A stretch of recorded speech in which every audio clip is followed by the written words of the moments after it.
Qorumtaa isaatti ture haatni buddeenaa kee irraa abbii guutuun najjooti dhuftee kan isheen abbaa keetti galte. Haatni kee guyyaa 3 fi abbaa ishee wallaanataa turte. Najjooti gaafa biilaatti deebitu kan isheen agarte maraatu qullaa buuste kan godhu ta'e. Duratti agartuu ija ishee shakkitee turte. Garuu kan arguutti jirtu fakkaatti utuu hin taane kanuma qaan taa'ee akka ta'e hubachuu dandeesse.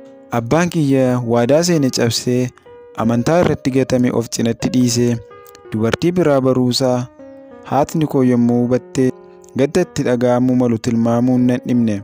Waadaa seenteef bultee isaaf amanamtee guddina jireenya mana ishee utuu dhamaatu inni garuu garaa keessatti garaa biqilchee kana gochuun isaa dhugumattuu kan ishee jeequ ture. Garuu utuun jechuutti jiru abbaan jaldeessoo quba keektuu natti qabanii mataa isaanii gara bitaa fi mirgaatti sochoosan.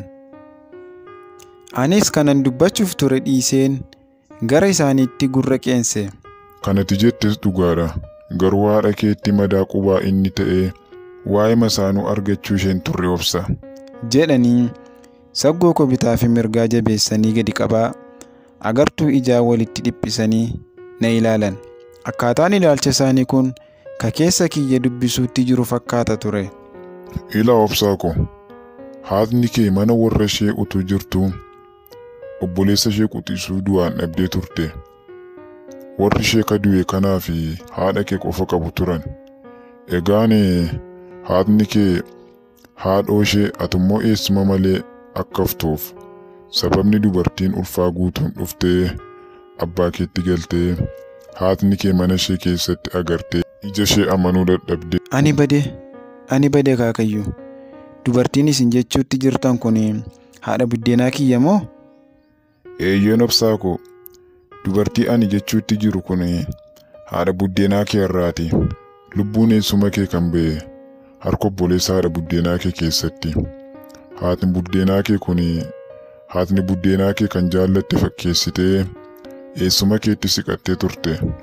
Gaaf tokko egaa boroo mana warra isheetti galgalaan waamtee obboleessi ishee akka ajjeessu taasiste. Karoora warra isaanis galmaan gaatan. Garuu maaliif ajjeesan? Ilaa maal sitti fakkaate? Eenyu akka dursee jalqabe dubbachuun rakkisaa ta'uyyuu achi dhufaati sanyii lachanuu gidduu gumaatu ture. Akaakilii fi abaabiliin isaanii waliif warra gumaa turan. Yeroon isaa fagaannaan warra haadha kee irraanfatanii kan nagaan bu'e fakkaatuyyuu jarri hin daganne. Jennaan haadni buddeenaa kee irraa kunis ammeenya warri gorsan galmaan ga'uuf jecha jaalala duubaan gortee kolfa gogaa kolfa harka bal'istee hammattee qaama quxisuu haadha kee mannee shukkaa taasiste jedhanii imimmaan isaaniirra gadi lola'uu haqatan. Ani hoomaas yaaduus ta'e dubbachuu hin dandeenye. Keessi afaan koo natti hadhaa'ee onneen koo akka nama gaara fiigaa oolee saffisaan dhikkifate. Akka nama nyaata waliin cirracha cinii rifeensa mataatii hanga qeensa miillaatti qaamni na suukannaa'e. Seenaa suukanneessaa gurri kiyya na dhaga'utti jiru kun kan hidda dhaloota kiyya irraa ga'ee utuu hin taane asoosaa bilchaataan qophaa'e natti fakkaate. Du'a obboleessaatiin lapheen haadha kee guddaa madaa'ee of dagatte. Qalbii hatamtee namummaa baatee sadarkaa qullaa buusuurra geesse. Awwaalcha obboleessa gubbaa garaan ciistee akka boossetti walti. Baay'ina boo'icharraan kan ka'e qaroo ija ishee gara dhabuutti gaafa dhiyaattu maatiin jaarsolii biyyaa dachaasatanii gadda ishee akka hir'istuu fi foon obboleessaatiin qabnaan jajjabaachuu eegaltuyyuu lapheen ishee cirumaa irraanfachuu hin dandeenye.